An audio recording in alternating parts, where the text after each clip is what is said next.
하나님과 증거하셨습니다. 마지막으로 같이 기도하십니다. 내가 자유인이 아니라 사도가 아니냐 그래서 우리 주를 부르지 못하느냐 그 안에서 행한 나의 일이 너희가 아니냐. 내가 사도가 아니라 너희에게는 사도이니 나의 사도임을 그 안에서 지켜지 너희가. 나를 비판한 자들에게 변명할 것이 이것이니 우리가 무엇보다 증거하고 있느냐. 우리가 다른 사도들과 주의 형제들과 개바와 같이 믿음의 작은 안에를 데리고 다닐 것이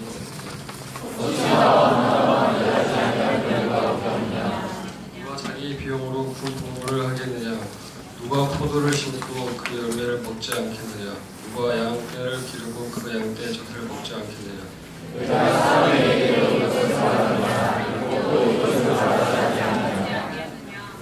모세 율법의 곡식을 밟아 떠난 소에게 망을 씌우지 말라 기록하였으니 하나님께서 지소들을 위하여 염려하심이냐. 오직 우리를 위하여 말씀하시니 아니라 다만 우리를 위하여 기록된 것이니 다만 자는 소망을 가지고 말미암아 옥시처럼 하나님 피하여서 소망을 거두는 것이라. 우리가 너에게 신령한 것을 부렸은즉 너희의 육적인 것을 거두기로 과하다 하겠느냐. 하나님도 너희에게 이런 권리를 가졌거든 하느냐 우리가 아니라 그러나 모든 하나님 권리를 쓰지 아니하고 범사에 쫓는 것은 그리스도의 복음에 하나님을 사랑하여 자, 오늘 하나님 말씀 보겠습니다. 오늘 시간이 굉장히 많이 걸릴 거거든요.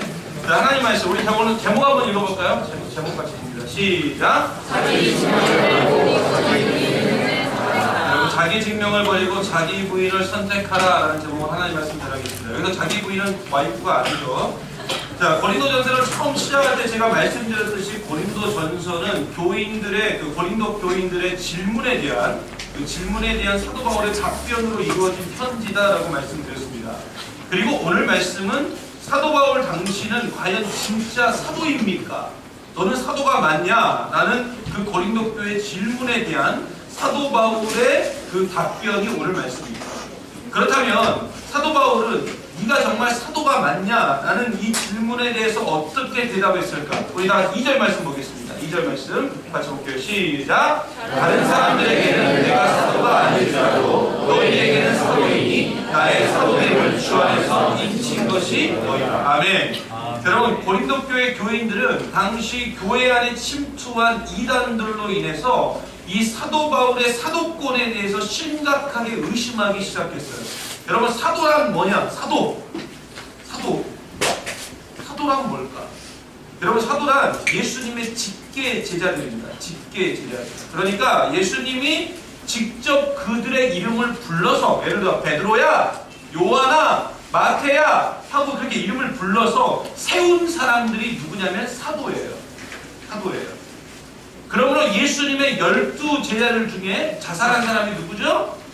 그러죠. 가룟 유다. 그 가룟 유다를 제외한 나머지 11명이 사도입니다. 그리고 사도행전에 보면은 나중에 기도한 후에 그 12명이 채워져야 되니까 그 한 명을 제비뽑기로 선택을 하거든요. 그 제비뽑기로 선택한 그 마띠아도 사도였습니다. 그리고 이 마지막 사도라고 불리우는 사람이 있어요. 마지막 사도. 그게 누구냐? 직접 예수님이 이름을 불렀죠? 사울아 사울아 어찌하여 네가 나를 핍박하느냐?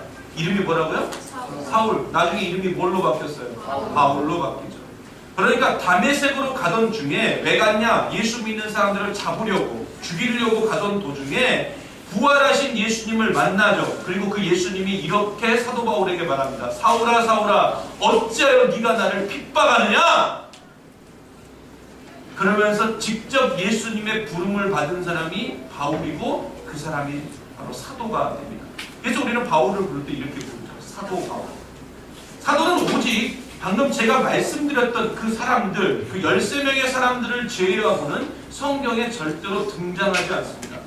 그런데 요새 하도 자신이 사도라고 말하는 사람들이 너무 많아서 제가 다시 한번 말씀드리는데 예를 들어서 준영이가 나는 사도다 그러면 준영이는 이단입니다. 그렇죠? 이단입니다.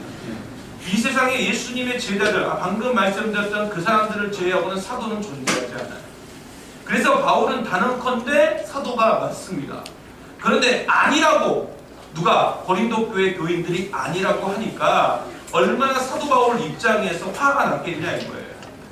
그런데 왜 고린도 교회 교인들은 사도 바울이 사도가 아니라고 주장했을까? 그 이유가 진짜 웃깁니다. 그 이유가 진짜 웃긴데, 차라리 여러분 사도 바울이 사도가 아닌 이유가 예수님이 십자가에 달려 죽기 전에 부름받은 제자가 아니어서 그런다고 한다면 조금이라도 우리가 이해할 수 있죠. 그렇죠? 예수님의 직계 제자가 아니잖아. 이렇게 말한다. 그런데 고린도 교회 교인들이 사도 바울이 사도가 아닌 이유를 쭉 설명하고 있는데, 그 이유가 뭔지 아세요? 자비량 선교 때문에 그래요. 자비량 선교. 여러분 자비량이란 뭐예요? 자비량. 자기 스스로 돈을 번다는 얘기죠. 그러니까 자기가 직접 돈을 벌어서 일한다는 거예요.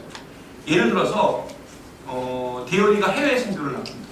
대열이가 해외 선교 사러 나가는 거예요. 이거 우리가 파송을 해서 보냈어요. 그러니까 대열이가 이러는 거예요. 저는 자비량으로 나가겠습니다. 그러면 우리가 대열이는 거기서 스스로 돈을 벌어서 뭔가 자신의 그 일들, 하나님이 맡겨주신 그 일들을 하려고 하는 거구나, 이렇게 생각할 수 있죠. 예를 들어서 우리 양재석 집사님처럼 자동차 정비소를 하시는 분들은 자동차 수리하는 기술이 있잖아요. 그렇죠? 그래서 예를 들어 양재석 집사님이 저는 선교사로 나가겠습니다. 그런데 나가는데 내가 자동차 수리하는 기술이 있으니까 도움을 받지 않고 선교지에 가서 내가 카센터를 세우고 자동차를 수리해서 번 돈으로 선교하겠습니다 라고 말하는 것을 자비량 선교라고 하는 거예요. 그리고 사도 바울은 이렇게 자비량 선교를 했어요. 뭘 가지고? 천막을 만들면서. 텐트 메이커. 그죠? 승민이 그러지? 네, 승민이 그러죠? 텐트 메이커. 승민이가 텐트 만들잖아요. 그죠? 그런데 그 천막을 만들면서 자신의 선교비를 마련한 사람이 바로 사도 바울이었어요. 그런데 이것 때문에 사도 바울의 선교와 사도권은 가짜다라고 고린도 교회 교인들이 주장을 한 거예요. 얼토당토 않게. 여러분 진짜 웃기지 않습니까? 자비량 선교하고 사도권하고 뭔 상관이 있을까요? 아무 상관없잖아요. 그죠? 여러분 자비량 선교는 그냥 선교의 방법론이에요. 방법론. 예를 들어서 준영이가 자신의 고향인 이 서울을 순천에서 간다고 합시다. 준영이가 서울까지 간다고 합시다. 가는데 준영이가 갈 때 여수공항 가서 비행기 타도 돼요? 안 돼요? 타도 되죠? 비행기 타고 갈 수 있어요. KTX 타고 갈 수 있어요. 나는 느린 게 좋아. 느림의 미학을 즐기고 싶어 하고 무궁화호를 타고 가도 돼요. 그리고 버스를 타고 가도 되고 차가 있으면 자기 자가용으로 가도 돼요. 결국 선교도 마찬가지예요. 어떤 방법이든 선교만 하면 돼요. 어떤 방법으로 서울로 올라가든 올라가기만 하면 된다고요. 자비량으로 하는 분도 있고 교회에 지원을 받아서 하는 분도 있어요. 선교가 상황이나 조건에 따라서 다른 거지 어떤 것이 더 위대하다, 자비량 선교한 사람이 더 위대하다 이렇게 말할 수도 없는 거예요. 그런데 이런 말도 안 되는 이야기, 그러니까 자비량 선교를 하기 때문에 사도가 아니다라는 그런 말도 안 되는 이야기를 하면서 사도 바울의 사도권을 고린도 교회 교인들이 무시해버린 거예요. 그런데 자비량만 가지고 이걸 말했나? 아니에요. 4절과 5절 말씀 보겠습니다. 우리 큰 목소리로 볼까요? 시작! 우리가 먹고 마실 권리가 없겠느냐? 우리가 다른 사도들과 주의 형제들과 믿음의 자녀된 아내를 데리고 다닐 권리가 없겠느냐? 여러분 사도 바울은 다른 사도들과 같이 충분히 먹을 수도 있었고 마실 수도 있었어요. 그리고 결혼을 해서 아내와 함께 선교를 함께 다닐 수도 있었어요. 충분히 그런 능력을 가지고 있는 사람이었죠.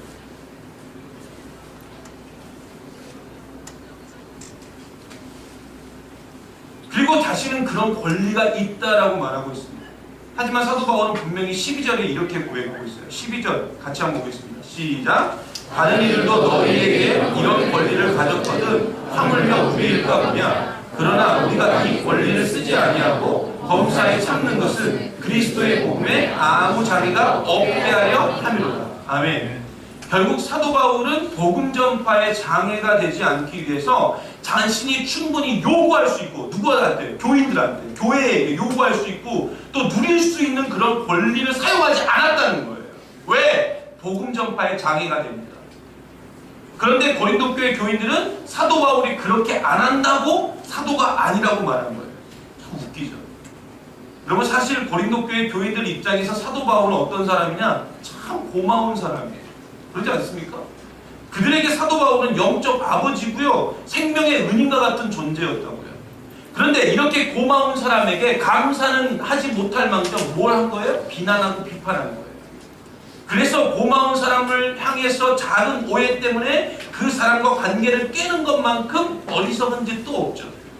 그러므로 우리는 오늘 말씀을 통해서요, 우리 젊은이 사역부라는 이 공동체가 어떻게 하면 서로 간의 관계를 깨는 공동체가 아니라 좀 하나님이 원하시는 아름다운 공동체가 될 수 있을지 오늘 사도 바울의 이야기를 통해서 좀 살펴보고, 하나님이 원하시는 그런 아름다운 믿음의 공동체를 올 한 해 만들어가는 저와 여러분 되기를 간절히 소망합니다.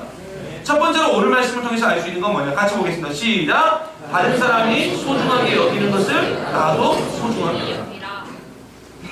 여러분, 그 빌려주지 않는 게 있다. 빌려주지 않는 게. 절대로 빌려주지 않는 게. 뭐가 있어요? 자동차. 그죠? 자동차 안 빌려주잖아. 내 마음도 안 빌려줘요. 자동차, 마누라 이런 거 안 빌려준다 그러지 않습니까? 왜 그래요? 소중하니까. 저도 저기 안 사람 안 빌려줍니다. 저만 써요. 전종 목사님이 아무리 빌려달라고 안 빌려줘요. 피아노도 칠 수 있도록 도와달라고. 여러분, 사도 바울은 예수님의 부르심을 받고 난 이후에 예수님을 전하는 것을 자신의 삶에서 가장 우선순위로 삼았어요. 그리고 오직 이 일에 자신의 생명을 걸었고, 그래서 사도 바울에게 가장 소중한 것은 뭐였냐? 따라해보세요. 복음 전파. 사도 바울에게 이게 제일 소중한 거였어요. 그러므로 사도 바울은 그 일을 이루기 위해서 불편한 것을 당연하게 여겼어요. 왜? 그게 더 소중하니까. 복음 전파가 더 소중하니까. 그리고 자신의 스타일에 맞춰서 복음을 전파하려다 보니까 교회의 지원을 받기보다 자비랑 선교를 선택한 거예요. 조금 어렵더라고요. 그리고 심지어 뭐까지 포기했냐? 결혼까지 포기하고. 물론 그 전에 결혼했었죠. 사도 바울. 사별을 하고 난 이후. 진짜 사도 바울이었기 때문에 가능했던 일들이었어요. 하나님의 은혜와 사도 바울의 자신의 엄청난 헌신이 없이는 절대로 불가능했던 일들이었어요. 그런데 고린도 교회 교인들이 이런 사도 바울의 강점, 그러니까 자비랑 선교를 하고 심지어 하나님을 위해서 모든 것을 포기했던 그 강점을 무시해버리고 오히려 그것을 가지고 비난하고 있으니까 사도 바울 입장에서 얼마나 화가 났겠냐. 여러분 생각해보세요. 여러분이 가장 소중하다고 생각하는 게 있잖아요. 그죠? 그 소중하다고 생각하는 것을 누군가가 와서 막 비난하고 비판하고 막 함부로 한다고 생각해보세요. 예를 들어 세용이가 우리 회장님이 차를 한 대 샀어요. 진짜 멋진 세단을 샀습니다. 계열이 차보다 더 큰 세단을 사가지고 딱 끌고 왔어요. 롤스로이스 팬텀 이런 거 끌고 왔다고. 그런데 왔는데 계열이가 와가지고 이거 뭐야, 이 똥차.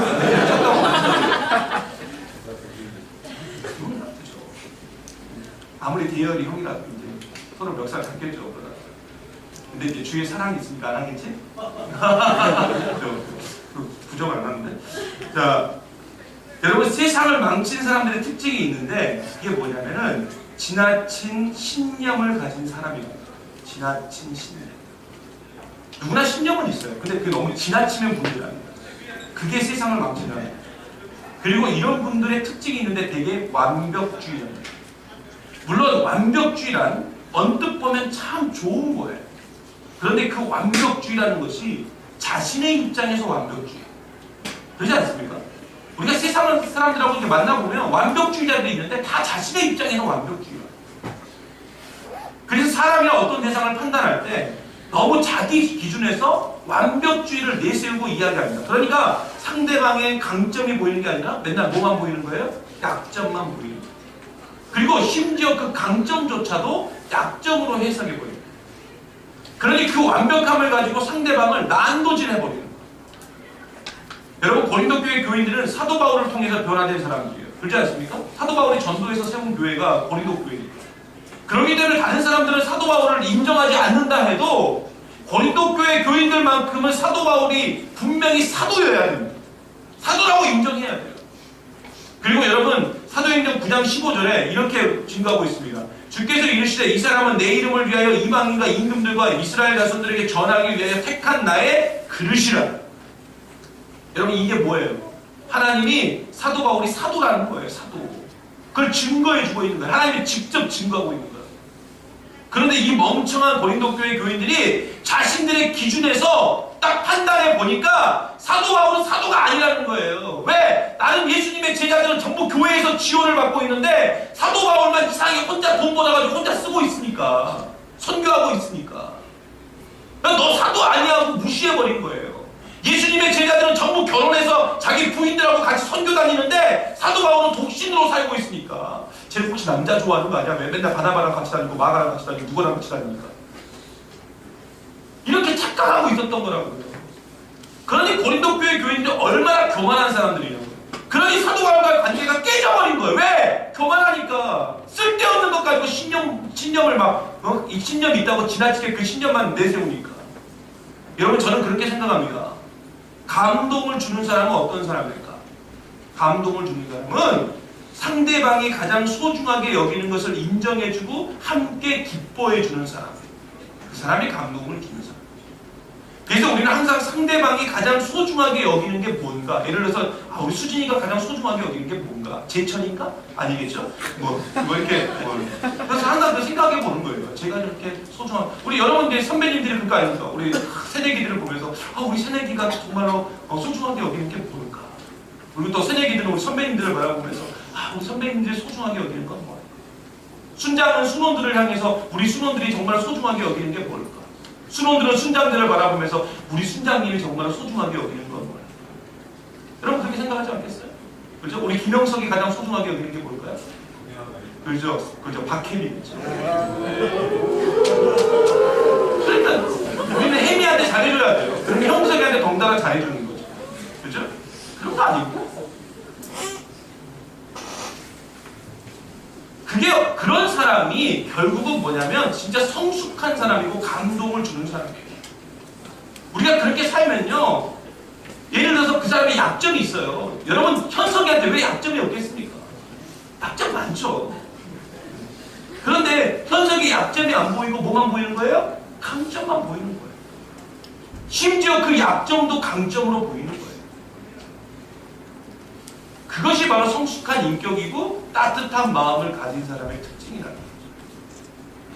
여러분 되게 이 신혼부부의 집에 가면 신혼부부들이 딱 그 집들이를 하면 들고 나오는 게 있어요. 방에서 소중히 들고 나오는 게 있어요. 그게 뭐예요?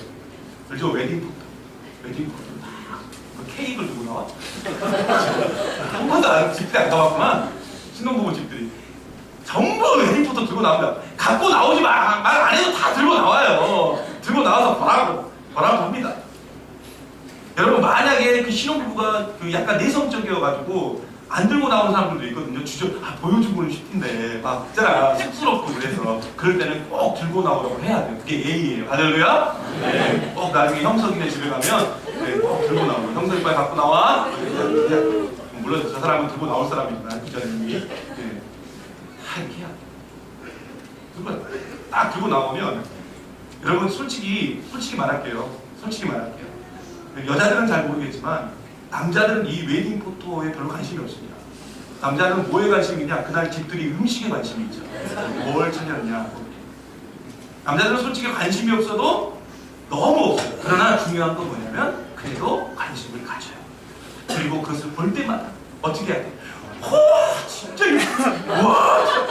와 진짜 어떻게 와 난리 났어. 막 그래서 막 환호성을 지르면서 예쁘다 멋지다 뭐 이런 말 쏟아내요. 여러분 사실 웨딩포토는 신혼부부 당사자들만의 관심사일 수 있지만 함께 봐줄 때 그 의미가 분명해져요. 사진 왜 찍었겠어요? 둘만 보려고 찍었겠어요? 아니잖아요. 그죠? 주일이 둘만 보려고 찍었어요? 아니요. 아니죠? 네. 우리 보여주려고 어디 갖고 와봐. 나 안 봤으니까. 여러분 출산을 한 집에도 그래요. 출산을 했을 때 여러분 저기 우리 여기 박대희 집사님이랑 뭐 양재석 집사님이랑 다 대희 형제, 재석 형제 다 있지만 저 출산한 사람들 아닙니까? 아니, 물론 대희하고 재석이가 출산했다는 건 아니에요. 부인들이 출산한 거지. 부인들이 출산을 했는데 여러분 그 출산한 집에 갈 때도 마찬가지예요. 우리가 딱 갔는데 누구한테 관심이 있어요? 그렇죠? 애기한테. 그게 애기한테. 애기한테 관심을 가져요. 그 아이의 작은 반응에도 막 그러는 거예요. 이거 장우 이거 천재 아니냐고 이거 막 천재 아니냐고. 이거 가일 이거 완전 천재라고 천재 이거. 나중에 커가지고 퀸 부인 되겠는데? 막 그러면서 막 이렇게 해야 돼. 그러면서 어떻게 이렇게 막 태어난 아이가 어떻게 이런 행동을 할 수 있냐고. 그러면서 얼굴을 보면서 얘는 그냥 김태희 그냥 빵을 후려칠 정도로 이쁘게 생겼다고. 이렇게 막 놀라주고 갑자기 장우가 발을 뻑 하고 올리면 우와 얘 축구 선수 시켜야 돼. 축구 선수. 우와 나는 이렇게 애기가 이렇게 발자국을 올라가는 애 처음 봤다고. 박지성이 막 울고 가겠다. 이렇게 기뻐해주면서 이렇게 막 이야기해줘요. 그런데 아이 눈이 엄마를 닮아서 작다느니, 아이 손은 엄마 뱃속에서 엎드려 잤냐, 왜 이렇게 놀려졌냐, 손이 가요 손이 가, 그죠? 이런 거 자꾸 하면 안 된다고. 그러면 우리는 상대방의 가장 소중하게 여기는 것을 같이 소중하게 여기는 사람이 되야지, 그것을 무시하는 순간 그 사람은 무너지게 되어 있는 거예요. 그래서 사람은 무시를 당하면 분노하는 거예요. 그렇지 않습니까? 누가 여러분 무시한다고 생각해요. 네? 승주한테 너 왜 이렇게 개떡같이 생겼어? 말 이러면서 그러지 않지. 기분 나쁘죠. 그러므로 상대방의 약점만을 말하면서 그 사람이 가장 소중하게 여기는 것을 무시하는 태도를 보이는 사람은 깨진 인격을 가진 바리새인과 같은 사람이다. 사도 바울이 예전에 그랬다고요. 여러분 복음서에 나오는 바리새인들을 보세요. 그들은 자신들의 기준에서 완벽함을 말하면서 자신들처럼 살지 않는 사람들을 전부 뭘로 판단했어요? 죄인. 다 죄인이라고 불렀어요. 그런데 우리가 알다시피 여러분 세상에 약점이 없는 사람이 존재해요? 아니죠. 다 약점 있잖아요. 누구나 약점 있고 누구나 부족하고 누구나 연약한 존재 아닙니까? 그래서 우리는 하나님의 은혜가 절대적으로 필요한 존재라고요. 왜? 약점 투성이니까. 그러면 예수님께서 마태복음 7장 1절에 비판하지 말라라고 말씀하신 거 아니에요? 결국 여러분 우리는 누군가를 비판하고 판단할 수 있는 존재가 아니라는 거예요. 왜냐하면 나조차도 완벽한 사람이 아니니까. 약점 투성이니까. 그래서 예수님이 우리에게 하신 말씀이 있죠. 상대방 눈에 있는 티끌을 보기 전에 뭘 보라고요? 네 눈 속에 있는 들보를 봐라 이놈아! 하고 이렇게 얘기하신 거예요. 결국 이 말씀의 의미가 뭐냐? 우리는 반드시 하나님의 관점으로 세상을 바라봐야 돼요. 하나님의 관점, 하나님의 눈으로. 여러분 히브리서 11장에 보면 하나님의 눈이 어디에 가 있는지 명확히 알 수 있거든요. 예를 들어서 노아는, 우리 김노아 말고요, 노아는 창세기 9장에 보면 술을 마시고 나서 엄청난 실수를 합니다. 그런데 하나님은 이런 일에 대해서 전혀 히브리서에 언급하고 있지 않아요. 여러분 히브리서 11장 7절 한번 볼까요? 노아를 설명하는데 이렇게 설명해요. 다 같이 봅니다. 시작!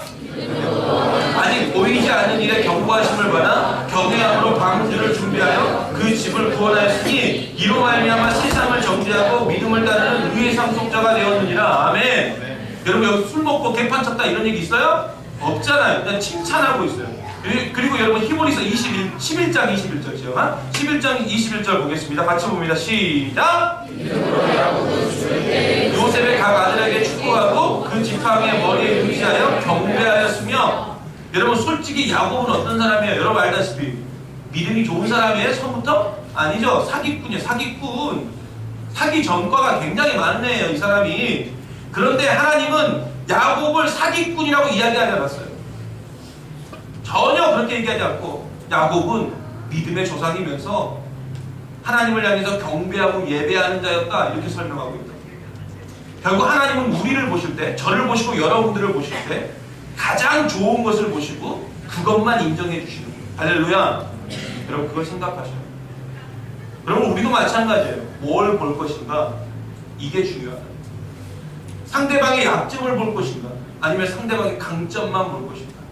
물론 우리가 약점을 아예 보지 않으면 그것도 문제가 될 수 있어요. 하지만 약점조차도 우리가 충분히 강점으로 해석할 수 있는 능력, 그 탁월한 해석의 능력이 우리 가운데 있어야 된다라고 제가 지난번에 분명히 말씀드렸어요.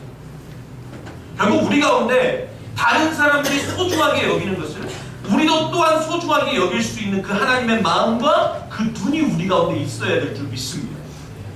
괜히 여러분 쓸데없이 높은 기준으로 상대방 공격하지 말고 그 기준으로 먼저 나를 보세요. 자신은 정말 그렇게 살고 있나? 그러니까 설교하는 저는 항상 좀 이런 게 힘든 거예요. 이렇게 전파하는 말씀대로 넌 정말 살고 있니? 하고 저한테 물어보는 거예요. 결국 나에게는 엄하고요. 상대방에게는 부드러운 사람이 좀 되어서 2015년도 정말 우리 공동체는 하나님이 원하시는 그런 아름다운 공동체가 되기를 간절히 바랍니다. 두 번째로 오늘 말씀 통해서 알 수 있는 건 뭐냐? 마지막으로 뭐죠? 비판을 받지 아니하는 것은 비판하지 마라. 누가 하셨죠? 이 말씀? 예수님이. 물론 모든 경우가 다 그런 건 아니지만 사람들이 비판을 하는 이유가 뭔 줄 아세요? 따라해보세요. 자기를 증명하기 위해서. 그래서 어떤 유명인을 누군가 비판하는 것은 그 사람과 자신이 동급이라는 것을 증명하기 위해서 되게 그렇습니다. 여러분 빌립보서 1장 15절에 보면 이렇게 친 거예요. 어떤 이들은 투기와 분쟁으로 어떤 이들은 착한 뜻으로 그리스도를 전파하나니. 여러분 사도 바울을 향한 투기와 분쟁이 있었어요. 그런데 이런 투기와 분쟁이 왜 있었나? 바로 사도 바울이 너무나 탁월하게 사역을 하니까, 탁월하게 복음을 전파했기 때문에 그래요. 그런데 솔직히요, 여러분 잘 들으세요. 솔직히 누군가가 복음을 이렇게 전하면 사실 어때요? 그 소식을 들은 우리도 막 도전을 받아요. 아, 나도 그렇게 사도 바울처럼 살아야지, 그렇게 살고 싶어 하고 그렇게 생각을 해야죠. 그리고 그렇게 하는 게 맞습니다. 아니면 전혀 그렇게 하지 못하겠으면 그냥 가만히 있으면 되는데, 그런 사도 바울의 모습을 보고 당시 교인들이, 많은 사람들이 시기와 분쟁으로 사도 바울에게 대항했다는 거예요. 너만 해? 나도 해! 이랬다는 거예요. 예를 들어서요, 우리 젊은이 사역부가 엄청나게 부흥한다고 한번 생각해 봅시다. 할렐루야. 네. 믿습니다. 매주 한 30명씩 등록을 한다고 보세요. 매주. 1년이면 1,500명이죠. 근데 좋겠다. 담배도 마음 좋겠다. 우리 형제가 너무 많아서. 네. 이번에도 저기 새내기도 형제가 더 많아요. 슬퍼요. 그렇죠? 네. 아무튼 우리 젊은이 사역부가 엄청나게 부흥을 한다고 치자고요. 그러면 다른 교회, 다른 순천에 있는 교회 청년들이 이제 일단은 부러워하지 않겠습니까? 그렇죠? 그런데 그 일이 어떻게 돼? 막 도전이 돼야 돼, 걔네들도. 그렇죠? 어떻게 해서 순천 제일교회 젊은이 사역부 이제 부흥했지? 청년부가 어떻게 부흥했지? 하고 알아보고 같이 막 기도하고 막 방법을 찾아서 같이 열심히 하면 되는데, 이러는 거예요. 거기는 너무 잘생긴 목사님이 계셔서 그래. 아니면 뭐 거기 자매들이 너무 예쁘게 생겨서 그래. 자매도 할렐루야. 그죠? 네. 그리고 뭐 거기는 맛있는 것을 너무 잘 사주는 능력 있는 오빠들이 많아서 그래. 뭐 이런 말을 한다는 거예요. 근데 이게 좋은 말이에요? 아니죠. 이게 말하긴 하지만 솔직히 그 사람들 입장에서 비꼬는 말들 아닙니까? 시기와 질투로 하는 말. 그런데 여러분 사도 바울이 진짜 탁월하다는 것을 바로 알 수 있는데, 다른 사람들의 투기와 분쟁, 그 투기와 분쟁으로 인해서 자신이 공격을 당하면서도, 그럼에도 불구하고 그 사도 바울이 한 말이 뭔 줄 아세요? 전파되는 것이 그리스도니, 이렇게 말해요. 이게 뭐냐? 투기와 분쟁, 그 공격을 받고 있으면서 사도 바울은 절대로 흔들리지 않았다는 거예요. 근데 우리는 어때요? 여러분 조금이라도 여러분을 누군가 공격했다고 칩시다. 그럼 어떻게 해요? 난리가 나죠? 나를 공격해? 그래서 우리가 탁월한 사람이 되지 못하고 저 자신조차도 어리석은 사람으로 살고 있는 거예요. 결국 어리석은 사람은요, 탁월한 사람을 본받아 성장하는 방법을 취하지 않고, 탁월한 사람을 내가 깎아내리다 보면 자신이 그 사람과 동급이 될 수 있다라고 착각하는 사람이라고요. 그런데 우리가 이렇게 탁월한 사람을 깎아내리면서 자신을 증명하려고 애쓰기 전에 내가 누구인지를 먼저 알아야 돼요. 내가. 여러분 우리는 누굽니까? 우리는 누구죠? 그리스도의 하나님의 자녀죠. 여러분 이걸로 충분한 거 아닙니까? 그런데 뭘 그렇게 다른 사람들 깎아내리면서까지 자신을 증명하려고 하십니까? 여러분 우리가요 증명하고 증거해야 될 대상은 내가 아니에요. 내가 아니라 자기 자신이 아니라 예수 그리스도인 줄 믿습니다. 그러니까 사도 바울이 탁월한 거예요. 그런데 예수님은 절대로 비난과 비판으로 증명되는 분이 아니죠. 예수님은 오직 자기 부인, 자기 십자가를 통해서만 증거되는 거예요. 그러므로 여러분 자기 부인이 되는 사람은 비난과 비판도 받지 않을 뿐더러 비난과 비판도 하지 않는 사람이 되는 거예요. 그래서 예수님은 비판을 받지 아니하거든 뭐하지 말라? 비판하지 말라 이렇게 얘기하십니다. 결국 자기 부인 없이는 우리는 온전한 그리스도인이 될 수가 없어요. 여러분 오늘 우리가 성찬식을 했지만 성찬식 왜 합니까? 그리고 여러분 왜 참여했어요? 바로 예수님의 십자가를 기념하기 위해서 참여한 거 아닙니까? 여러분 십자가를 기념한다는 게 뭐죠? 성찬식을 통해서 이렇게 선포하고 고백하는 거죠? 나는 죽었습니다. 그리고 내 안에는 예수님만이 살고 계십니다. 그 자기 부인의 선포, 그것이 바로 성찬식이죠. 그런데 우리는 지금 충분히 그 자기 부인의 삶을 살고 있습니까? 솔직히 아니죠. 전혀 아니에요. 그러니 내 눈에 있는 들보는 보지 못하고 맨날 남의 눈에 있는 팁들만 가지고 이야기하는 거예요. 그러니 사람들에게 우리가 그리스도인이면서도 비난받고 비판받는 거예요. 하나님의 자녀이면서도 하나님의 자녀답게 살지 못하는 거예요. 여러분, 우리가요 괜히 자신의 그 독함을 가지고 상대방 공격하면서 상처 주지 말고 사람들의 속에 있는 그 속까지 다 보면서 덮어줄 수 있는 사람이 되어야 될 줄 믿습니다. 그러므로 다른 사람을 비판하는 것을 통해서 자신을 드러내는 그 어리석음을 우리가 내버리고 제발 격려해주고 박수 쳐주고 세워주는 사람이 될 때 가장 멋지고 아름다운 공동체를 우리를 통해서 이루게 될 줄 믿습니다. 누가요? 하나님. 할렐루야. 네. 그러므로 비판으로 자신 증명하지 말고 자기 부인을 통해서 예수를 증명하는 저와 여러분 되기를 간절히 소망합니다. 말씀 마칠까 합니다. 올해 총회 주제 그리고 여러분이 주보를 봐서 알겠지만 우리 젊은이 사역 표와 주제 역시 그리스도인 복음으로 사는 사람입니다. 따라해보세요. 그리스도인 복음으로 사는 사람. 그리스도인은 복음으로 사는 사람이에요. 복음은 누구예요? 예수 그리스도죠. 예수님의 성품은 자기 부인입니다. 그리고 자기 부인으로 사는 사람은 내가 아니라 너와 우리를 먼저 생각하는 사람이죠. 그러므로 상대방이 소중하게 생각하는 것을 나도 소중하게 여기고 쓸데없는 비판으로 자신을 증명하기보다 자기 부인을 통해서 예수를 증명하는 사람이 누구냐? 복음으로 사는 사람이고 그 사람이 그리스도인입니다. 여러분 이 사실을 잊지 마시고 날마다 그리스도인답게 살아가 승리하는 저와 여러분 되기를 간절히 소망합니다.